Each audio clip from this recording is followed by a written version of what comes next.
Thank you, Acting Speaker, and always great to see you in the chair.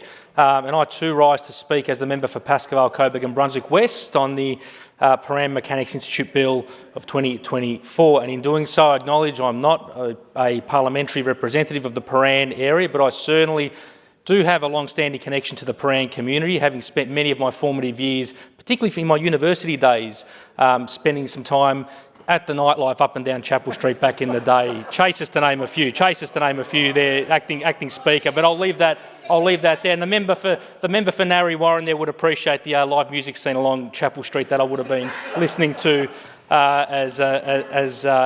given his drumming background.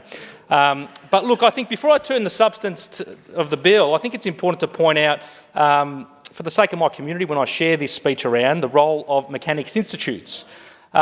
Essentially, I think we've heard a lot of different descriptions, but essentially the best way I think we can describe what the role of Mechanics Institutes were, fundamentally, was before we had free TAFE, we had Mechanics Institutes. That's probably one way to describe it.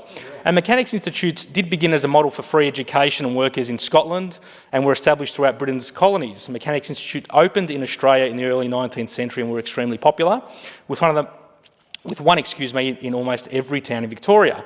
They were places for community to gather and provided free education, offering practical education like mathematics, mechanics, chemistry and drawing that were growing skills for the workforce at the time. And institutes also had libraries and reading rooms to provide access to books and newspapers, and had community hubs to host lectures, debates and other cultural events. Mechanics Institutes were essentially precursors to public libraries and modern adult education, responding to the need for a skilled workforce and opening up these educational spaces to every person, regardless of their wealth or status.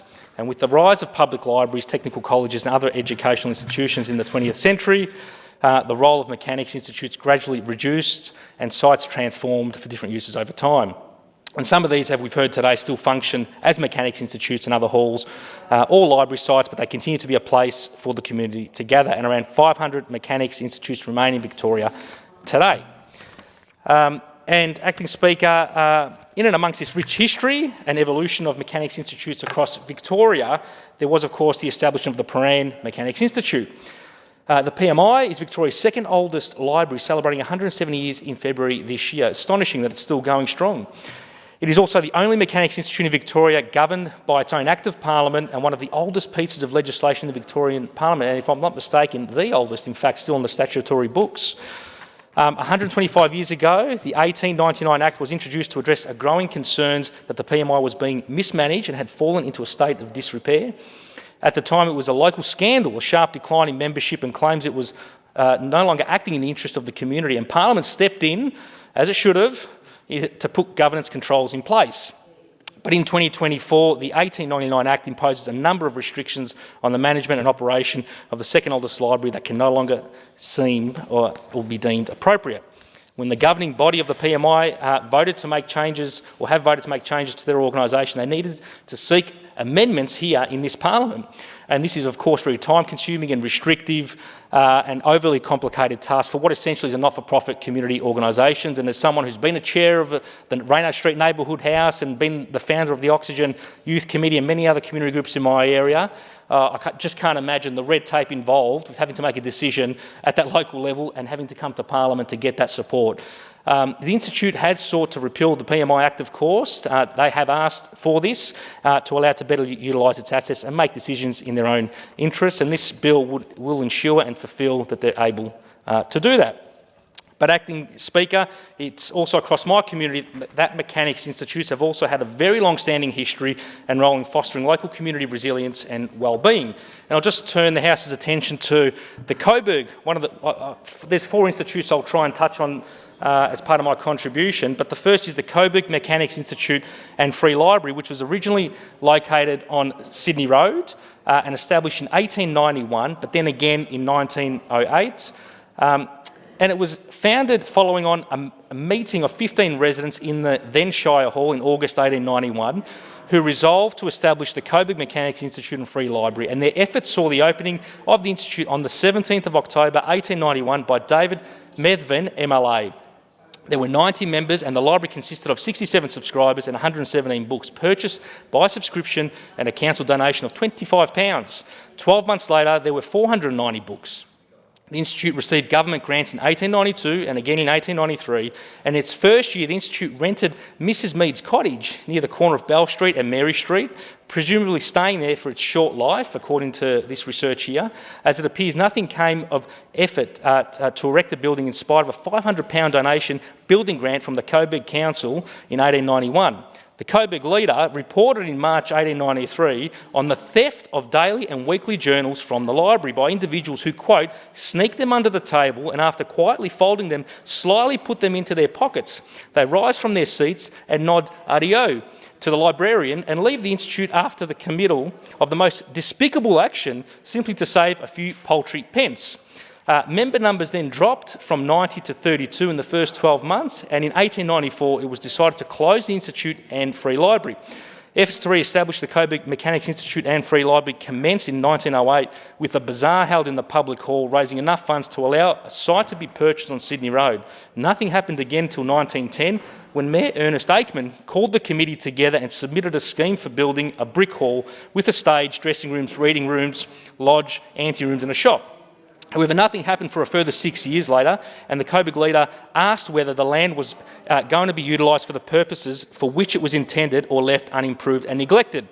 Then, acting Speaker, in 1919, the 700-strong Coburg branch of the RSL, with many First World War returned servicemen, sought to establish its own club rooms. After unsuccessfully efforts to take over the property of the then defunct Mechanics Institute, the servicemen set themselves up in T.R. Cogleton's old premises on the corner of Sydney Road and Munro Street, with the RSL now proudly situated on 323 Sydney Road, Coburg, and he's actually the oldest, longest-running RSL sub-branch in Victoria. It's older than the Shrine of Remembrance, in fact. Today, the Coburg Library, the modern Coburg Library, which celebrated its 70th anniversary just last year, is on the corner of Victoria Street, Louisa Street and Waterfield Street. And in fact, Marybeck Council, to their credit, have undertaken community consultation. They're very keen to look at building a new Coburg Library again as part of ongoing Coburg revitalisation efforts, which I do look forward to working with them and supporting them on over coming years. Some fun facts about the Coburg Library. In 1947, the Free Library Service Board Act provided councils with a government subsidy on a pound-for-pound basis. Following receipt of 3,000 signatures on a petition, Council committed itself in 1950 to fund a library on the Town Hall site. The new library was officially opened by Sir John Latham on the 11th of July 1953. A children's library was opened in the same room early the following year, and in 1956, given its own building nearby. In 1981, Council bought the old Safeway supermarket in Victoria Street, and by 1983 had converted it into the new library where it still stands today. And last year, of course, as I mentioned, it celebrated its 70th birthday.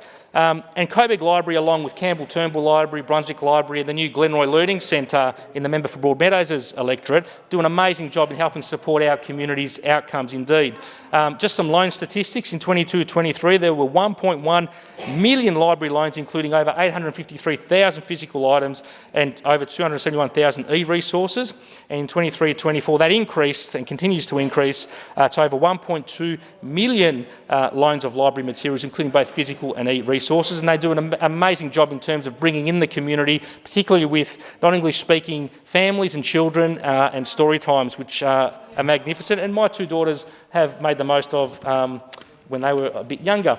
I won't have time to get into detail about the other remaining three Mechanics Institute, but essentially we did have another three, one of which is still active. The only one, in fact, is still active in Brunswick. But firstly, we also had the Vale Mechanics Institute once upon a time that was established in 1904 in Brunswick West, when Moonee Valley was very much part of Brunswick West. And I guess the legacy of that is the Campbell Turnbull Library, which opened in 1982 on Melville Road and Irvine Crescent on the corner, and is going 42 years strong for my community in Brunswick West. We had the Brunswick Mechanics Institute as well, that was established on the corner of Sydney Road and Glen Lyons Road, first established in 1868. And he's actually still standing there on the corner and very much utilised by the community for arts, cultural and many other community events. to this very day. And we also did have the Brunswick School of Design that was opened in 1870 at the same site as well. But of course, Speaker, I commend the bill in that respect, and I very much wish the Prahran community all the best with this bill. Member for Mumble.